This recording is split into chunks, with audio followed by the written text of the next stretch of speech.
Okay guys, welcome back to part 2 of the Mazda 6 video. We have received my camshaft just a few moments ago. You can see the way the actual lobes should look. Okay.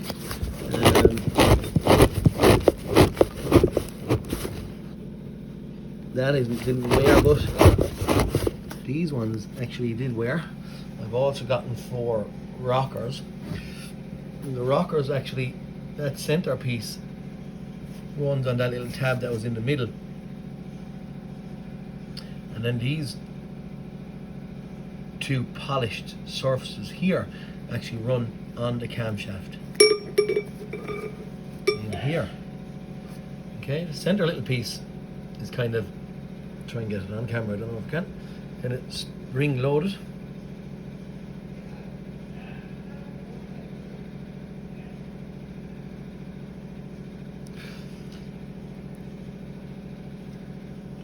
Controlled by a spring there, but anyway, these wear, that little surface there, and the camshafts wear. So the next protocol is to get in 1, 2, 3 and 4 rockers and the camshaft. And my attack process at this point in time, you're probably going to have seen this before, I'm going to try to change the camshaft without actually removing the timing chain.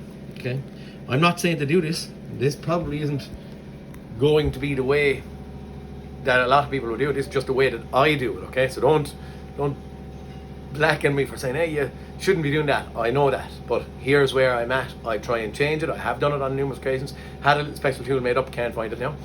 Hopefully I'll find it before I go and change this thing. It mightn't happen today on other jobs, but I'm going to be trying to get the camshaft out without disassembling the timing chain in its entirety. Okay, what I'm trying to do, and the tool that I had made up sat on the top of the cylinder head, the exhaust camshaft sprocket, the nut or bolt undone, the sprocket slid back on little sliders holding the chain tight, and I was able to get out and twist my camshaft out while the timing chain sat in place. Okay, that's what my next task is going to be, to try and see, can I do that? Now, here, if it doesn't work for anyone, whoever's going to tackle it this way, lo and behold, you'll have to go back and do it the right way anyway. Arm yourself with your information, get your timing marks and all that kind of stuff, get them all set up. Maybe we might do that before we disassemble, just to make sure that if it goes wrong, that we won't have too much correcting to do. There's only a gamble on my side to try and see if I can pull off this shortcut again. As I said, I've done it before. I have other videos on changing these camshafts without removing the timing chain in its entirety. So hopefully, let's go. Here goes, part 2, Mazda 6 exhaust camshaft. Okay, here we go guys. I had a little piece made up for holding that camshaft pulley, but I can't find it. So what I have to do, get a camshaft in here. But I'm not going to make any big deal of it. I'm going to try not to make any big deal anyway. I don't kind of do that. I'm going to make it as easy as I can make it. What do I need? I need to get that camshaft out of it.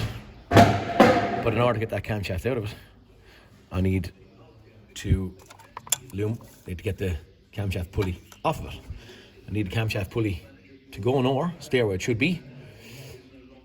And then once that's out and held, my concern is that this stays in time with this. So I'm not using any fancy stuff. Maybe blasé, maybe nuts, maybe crazy. But sure, anyway, this is what I do. Make things as easy as possible to try and get a car back on the road and gone out of it here as fast as possible. So I'm going to make it up, redoing a bracket here for this thing. I'm going to time it up here just with simple marks in a couple of places and stuff. But this is what we're looking at. So we're going to pull this thing apart, swap camshaft around as fast as possible. On 1 or 2 occasions I have taken off this high pressure pump. On this occasion I'm not going to. I'm going to try and do it without taking the high pressure pump off of it, and it is something that can be done. Just going to see what way I pan out in the middle of it. I'm going to show you what I'm going to do to make this little bit of this as fast as possible. Kind of like a piece of 1-inch angle iron.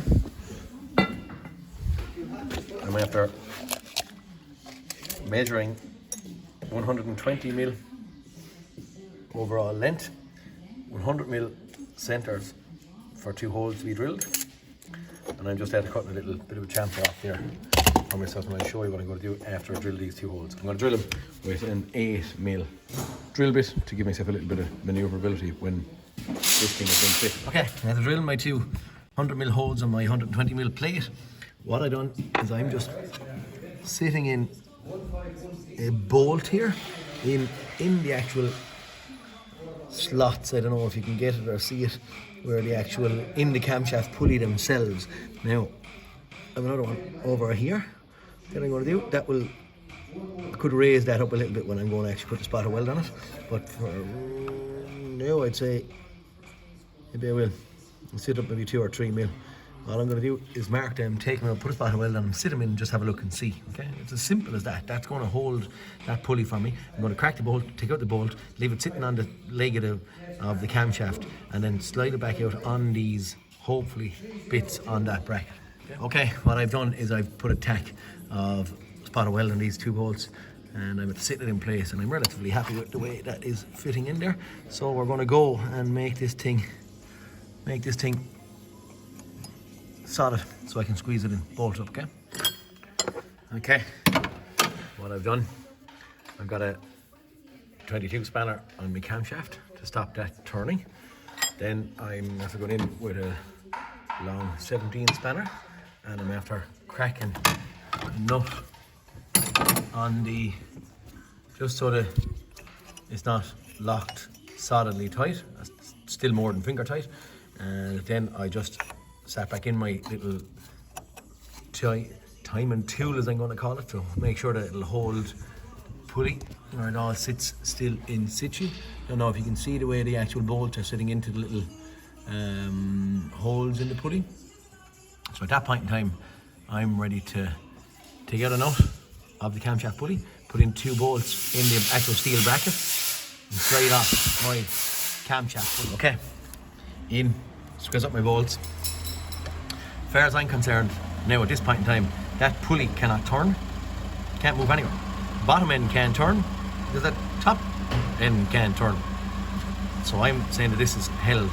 What I'm going to do, and I see it live on the video, is I'm going to slide my pulley. Now this is, what I done is I took out the bolt out of the camshaft pulley before I bolted on this, okay? It slid in on the actual camshaft, so it can't go anywhere. But right now, as you can see on the back, it's sitting on the bolts that I have stuck in there. Now I'm going to keep on sliding for a minute, and I'm hoping that this doesn't really go anywhere. No, I'm back there far enough, I think. That's nearly back as far as, from what I could see, as it'll go. But right, that'll be nice and background again, but it looks like. Okay, we're out on the actual bolts now. So I have made a gap, or created a gap, between the exhaust camshaft pulley and my camshaft itself. Okay, now I have no marks on anything here, anywhere on the chain. What I'm going to be concerned about now is this can only go back into that in the one place, because this cannot move. And this can only go back into that in the one place. So that time cannot get disturbed, in my opinion. Only in my opinion. Now, over here, you can see a little slot there, and on the same thing on the other side. And that's where the high pressure pump is going out. What I want to do is I want them at 12 and 6 o'clock. So I'm going to turn the camshaft. When I get them sitting straight, at that point, I'm going to throw 2 markings in here and pull off my little brackets and take off my camshaft. Fingers crossed, okay? I'm going to pull out a few more bolts and I'll show you more in a second. Okay, slight little change of plan, as in I can't turn my camshaft. Why? Because pistons are probably a bit up high up and it's going and tipping off of something, so it won't rotate. But it doesn't faze me right now. It's just the way I was thinking about going. What I've done now is I've thrown a mark between my 2 camshaft pulleys, okay? It's a homemade mark. Again, don't be getting me wrong. This is just something that I'm doing. I can't emphasize this enough now. On the back of the exhaust camshaft pulley, pick a pointer. There's that hole that's drilled in it, as you can see. Yep. Hole that's drilled in it there.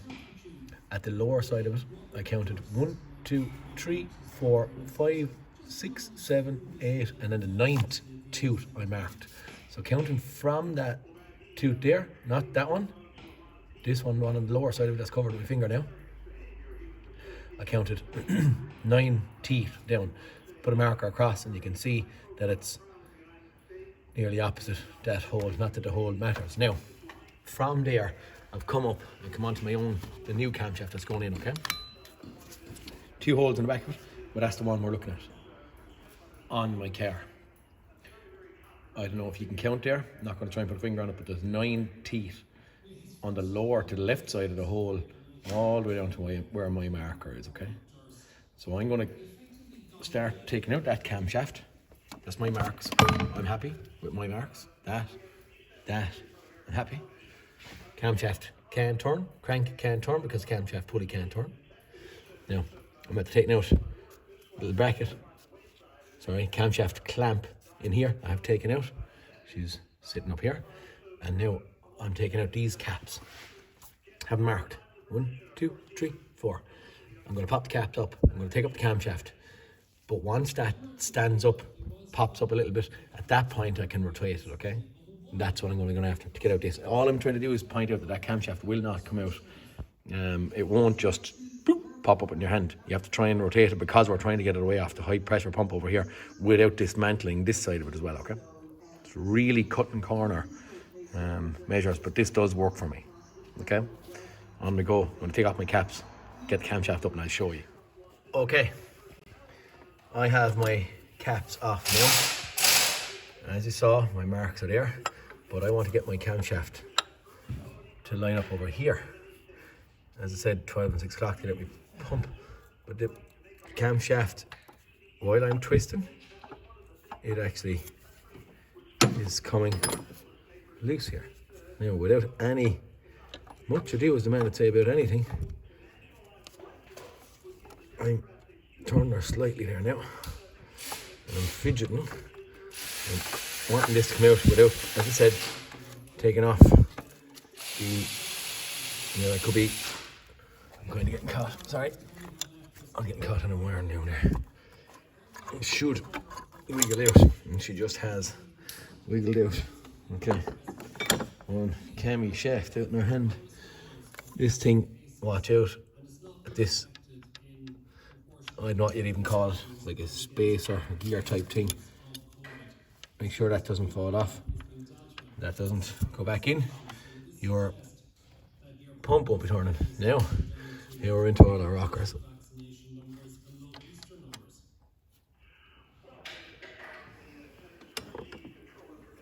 I'll put out 4 of them.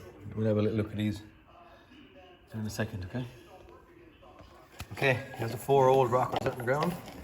There's the 4 new rockers that are going to go in. I suppose if you want to be fussy, you could say there mightn't be a huge amount of wear on them, but yet they are worn in the middle, right here in that line. All the same, I can feel it when I run my fingers over it. I can feel it. These are 230 or 40 euros each.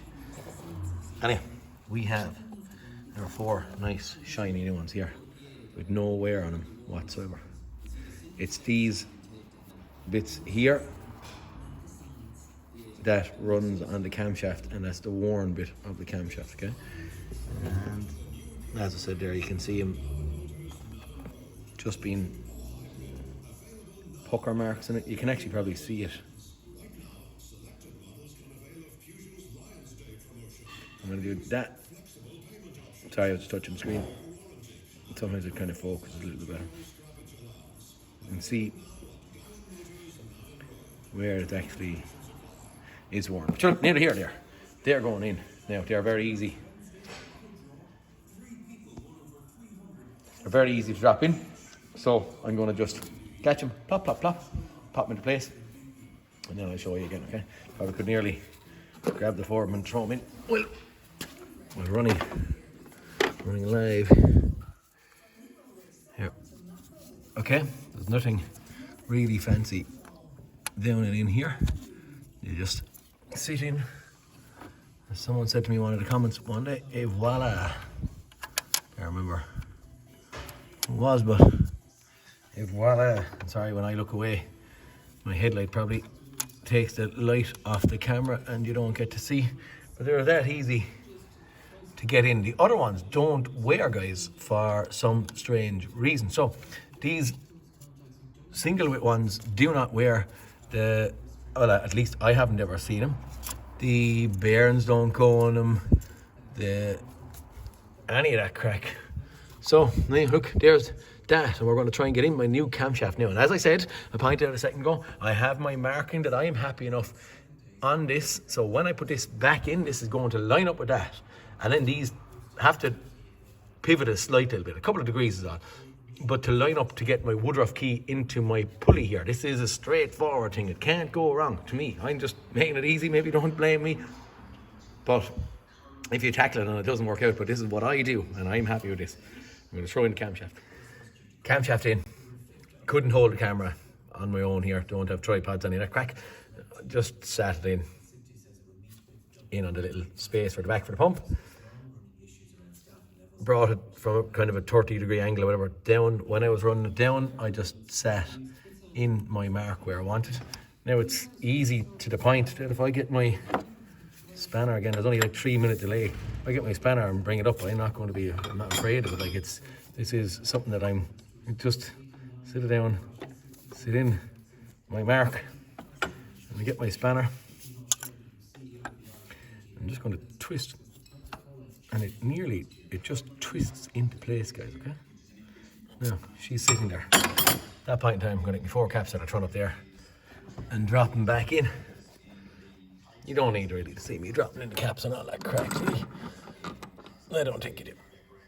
Maybe you do. Maybe you like this kind of stuff. Sometimes I think my videos can be kind of long-winded and maybe a little bit, some of the silly stuff that you don't need to see. But then some lads said they like seeing that crack. Okay, there's these 4 caps. I'm going to leave the other cap off at this point in time. What I am going to point out is this one seems to be very, very clean, but that oilway here can block. Okay, and this one is spotless because someone has been in, changed the injector washers and the strainer and the oil pump before us. I believe other videos there about that as well, but that's it. We're going squeezing up and going torquing up these bolts, okay? Torque setting for these caps, guys, are 2 stages, 6 Newton meters and then 11 Newton meters, okay? Just so you'll have it for moving on. Okay, guys, have, I don't know, they are 2, 4, 6, 8 and 4 here. 12 caps are torqued, okay? And I'm just had been looking, so I'm happy that everything in here is back in place. I have 4 rockers that I changed are back in situ. Camshaft is back in situ. My mark is lining up here exactly to what I had on the other camshaft. 9 teeth, sorry, from the lower side of that main hole. Have the little gear for my injector pump in place. So that all this is back together. The next little thing that I'm throwing my eyes in on is just to make sure that my Woodruff key is kind of, you can't see it on camera, is lining up pretty good with the, I'm calling it the Woodruff key, but it's actually kind of a locking pin or whatever you want to call it. That lines up with the slot in the camshaft pulley. Okay, so I believe that is lining up fairly good, just from a visual. Now, as I said there, I can move it. Now, quite freely and quite easily, I'm just going to send my pulley back in. And the pulley, as you know, from what I've been looking at, now I'm doing this single-handed, lads, so don't, I suppose, I don't know, I can see just from the way it's going on that the pulley is trying to pull itself up slightly, so I'm going to suggest that I need a slight little, only a little, that's a 23 spanner, but it's a 22, you have to use.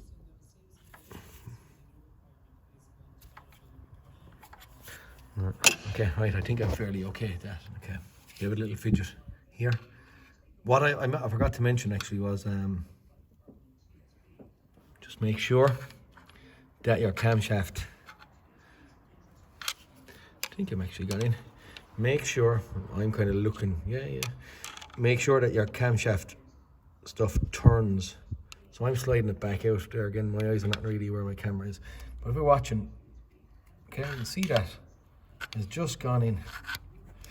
And I'm happy that I'm in as far as I can go. If I've any doubt, I'm gonna grab a little pry bar here. And just give it a little push. Okay, I'm quite happy now that that is on right and correct. What I'm going to do now is I'm going to take off my bracket here. Might just drop the camera and just make sure that this, when I try to twist the camshaft, it's actually pulling on the chain and that everything in here is in as far as I can see with my eyes and or with your camera. I believe it's in as far as I can go and I don't have to worry about it. Maybe I'll take off this and I'll throw the camera down in there, but it's hard. Hardly built. I was going to say, could I send the camera in somewhere where I can't see? No. Okay, anyway, for now, we're going to get off this bracket. I believe I'm happy. I'm taking off my bracket and putting in my bolt. Bolt is sitting here and ready to go in. Be careful when taking it out again. We do not want that pulley to get, don't press your hands up against anything and that pulley fall off. That's the biggest no-no that can go wrong here. Make sure that that doesn't slip off. If you want to do that in queer, like maybe put in a little bit of a screwdriver down there while taking the bracket out, and just to make sure it's pressed onto it, okay? Don't leave that pulley fall off. I've just taken out the bracket, so my bracket, I'm calling it a bracket, the clamp, whatever you want to call it, that I made, that little silly little yoke. Now, pulley is sitting on there and in place. I'm going to put the bolt in while the tongue came out there, lads, while I was trying to get it in without. Now, I'm sorry, but you can't possibly see it now with my hand in there, but it's the best way that I can get a clear run of this without touching the actual pulley itself. And hopefully I'm in and home in about another 2 or 3 seconds. Okay, right, we are sitting in place. Okay, little 17 spanner, I give him, sorry. Oh, looking nice.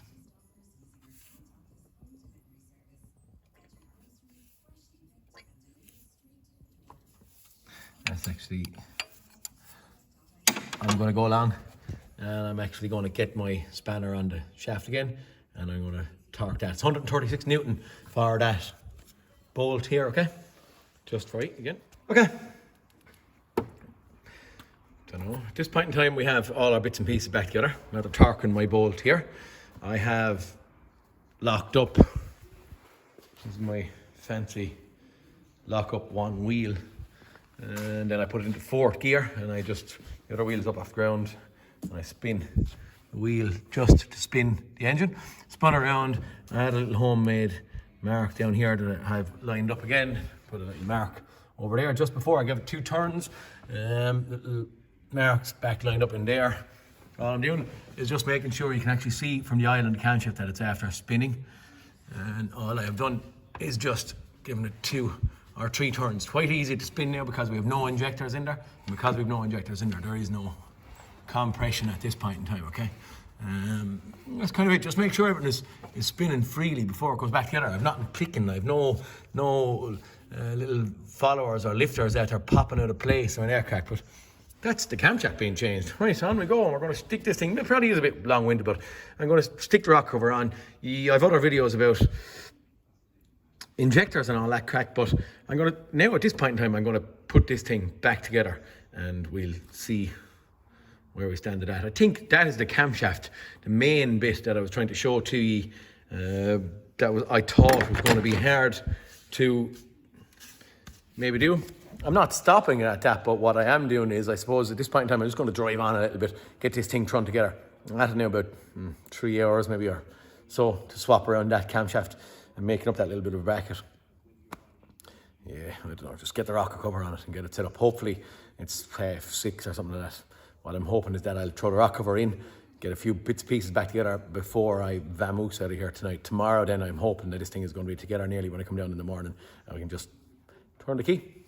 Maybe if I get the key turned tonight, I might even show you. But the rocker cover is going to be easy to throw on, and the injectors, just look up another one of my videos there. I have injector replacement, so you'll see how to do that, okay?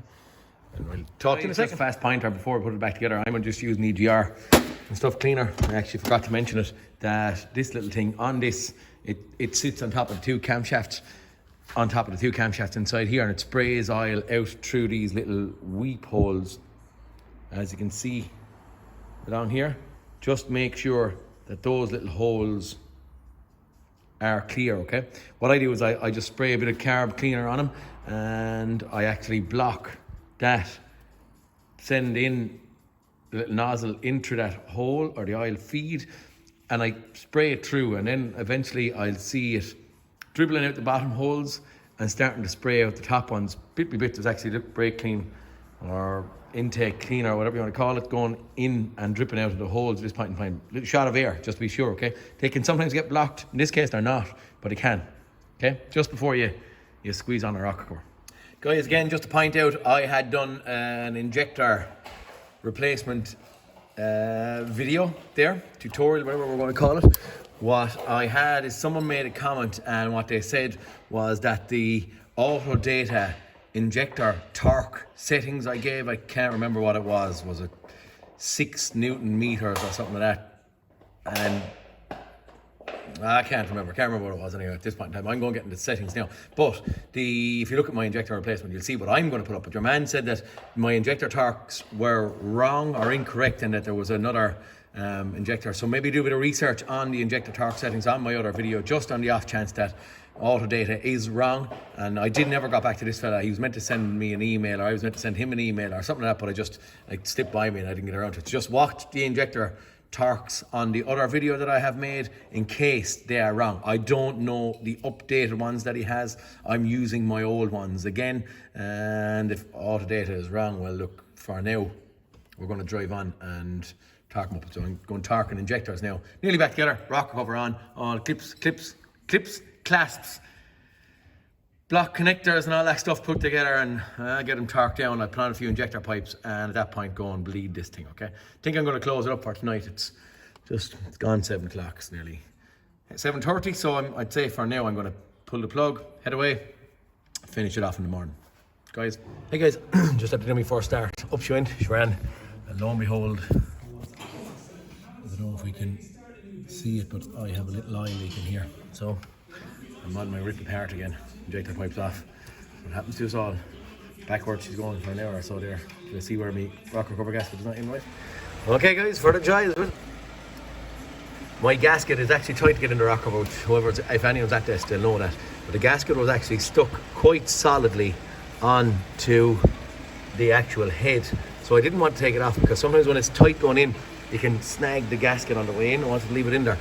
Thought I'd have the issue over here where my sealer was and my gasket was off, but I didn't. Over here it came loose. So again, it's tight when the cover is going in and sitting down. I actually tried and sent in a boroscope even to look to make sure it was right, but anyway, it wasn't. So here we go, lo and behold, that's the joys of it. Part second time, just to make sure that this oil is not leaking. Wasn't happy, but right out there I could see a little blow coming once I put on my oil filler cap onto it. Okay, what I've done is I put a little tip of glue underneath the super glue, is all underneath the gasket, just to hold it in place, so when I'm going in, it's going to sit in. On she goes, back together again. Hey, right, back together again and running, and my little puddle in there, but it's not actually leaking. I don't know if you can see that. It's not actually leaking from around there. So I'm casting myself as being done. I get it out, get it going for a spin, make sure our ball code stay gone, have a look maybe at our airflow numbers, and maybe look at exhaust back pressure. I did put a pointer on the first video about that, and we'll see where we're at. Fingers crossed. Get up in the sky, bit of an under tray to throw on it. But other than that, I'm hoping and thinking that we are done. Thank goodness. Okay guys, we're after been out for a little bit of a jaunt, a spin, or whatever we're going to call it. God, 20 miles or so, nothing absolutely crazy. I am driving with faults cleared after we have fitted our camshafts and stuff, and I have no errors at this point in time. just to show you and to follow up on what we had been looking at on part 1 of this video. There's no real excuse me, there's no real drastic improvement on our airflow numbers at this point in time. It's fluctuating between, in the last video I had something between 4 and 7. Right now I'm at 4, and I can see intermittently it does climb. Now our particle filter pressure is higher, so in theory, or just in theory, our exhaust pressure is after increasing, going up. I'm believing due to my exhaust valves being open for longer and more exhaust gas getting into the exhaust system itself, right by the turbo. Boost pressure, weirdly, at this point is a whole load lower. The target on our other video was a 1100 millibar. At this point in time, it's 820 with something very similar. We were a lot lower on part 1. So right now, it is only at idle. I think I was saying in the last one, I would have liked to have seen 1000 millibars atmospheric. I would have liked to have seen 1000 or above. But sometimes on these yokes, as I said again in the first video, I can't, or at least I haven't got enough knowledge, we're going to call it, to make sense of this crack. With high pressure and low pressure EGR valves, they can be flaps on the exhaust that close in order for the low pressure EGR to get flow and all this kind of stuff. And my airflow numbers just don't know enough to make enough sense of it. What I'm doing is all visual on these yokes, okay? Because I've tried and I couldn't really make sense. Maybe someday I will, and maybe someday I'll do a video on it and say, hey, all we know for now, look, is we have a new camshaft gone into it. That's not worn. We have the old one gone out of it, and badly worn the old one was, so the exhaust valves couldn't have been open. We're going to give it a drive. I have done about 15 or 20 miles. No faults. No smart city braking system malfunction coming back up on the dash, and it was happening quite frequently. Started in the morning, fairly cold, it would happen fast. For now, I might just drive, might log or watch our desired and actual boost pressure and just see where we end up. Yeah, I can get the whole lot on screen nearly there now. So I might just record that for a minute or two and see what we find. There was a lot. The only one obviously I could see was that we were a lot lower on our boost pressure. Maybe I'll drive and we'll take a screenshot of it maybe when we'll go and we'll have a look at our min and our max. So that's what I'll do. I'll pause out now and we'll start again. Okay, bin logging them was gone off the screen. I tried to pause it and I couldn't. What I do see now when I'm stopped is my airflow numbers are gone a lot higher at this point in time, and my differential pressure is gone a lot higher. As I said there, I've done about 15 or 20 kilometers in this thing. I'm going to continue on. I'm going to do the same. We have 190,000 kilometers on it now. I'll log in and you can see exactly what miles we're after doing. Okay guys, I have, as you can see there, 45 kilometers done on this thing. I'm going to close this up at this point. Yeah, that's it. Please like and subscribe. Thanks for watching. I'm great bunch of guys out there, actually. Loving the comments. Really enjoying it and really enjoying the interaction with you guys. Thanks for watching, and I'll talk to you next cartoon. Sound boys. Okay guys, this is the last follow-up here. We have 70 kilometers or so done on this thing since the last time we had smart city braking system fault came up here. We're classing this as a fix. I'm over and done with it. Heading back to Dublin now, guys.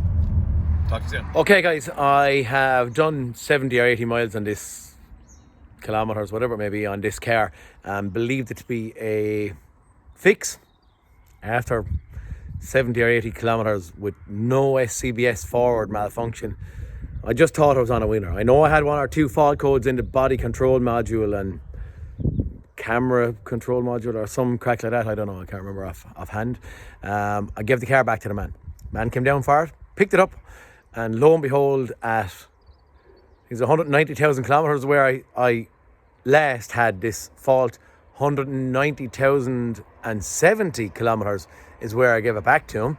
And at 190,094 miles on the way home, because this car was going back to Dublin, so it's down here from about 100 miles away, 100 kilometers away, 100 miles, whatever it may be.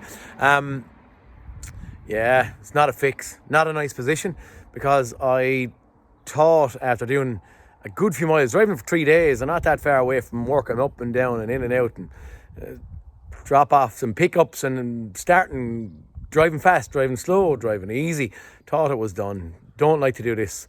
But our camshaft has gone in it. Camshaft was needed. Rockers were needed. But the long and short of it is, it did not fix our SCBS forward malfunction. Now, is that relating to the fault codes that we had stored in there? Or are we going to see it with a P0101 again? I do not know. It's the weekend. I went down and I met him on a Saturday morning. I don't work on a Saturday, but I went down on a Saturday morning, met him, gave him back the car. He paid me and he went off. Rang me, a bit disappointed.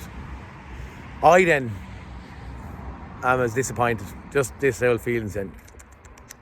Anyway, neither here nor there. What more could I do other than do 100 or so kilometres? We have to go back and see. I'm going to be doing a part 3 on this thing, but our issue with camshaft didn't resolve the problem. Now, we could have got rid of our P0101 and it could be this other, some kind of a camera malfunction that might be giving us this. I'll only know on part 3. I didn't get to see the car. He dropped it back and the car is at my workshop again, but I haven't seen fault codes. I'll do it, I'll log in or clock in again, but on this one, guys, we didn't win. Ooh, okay.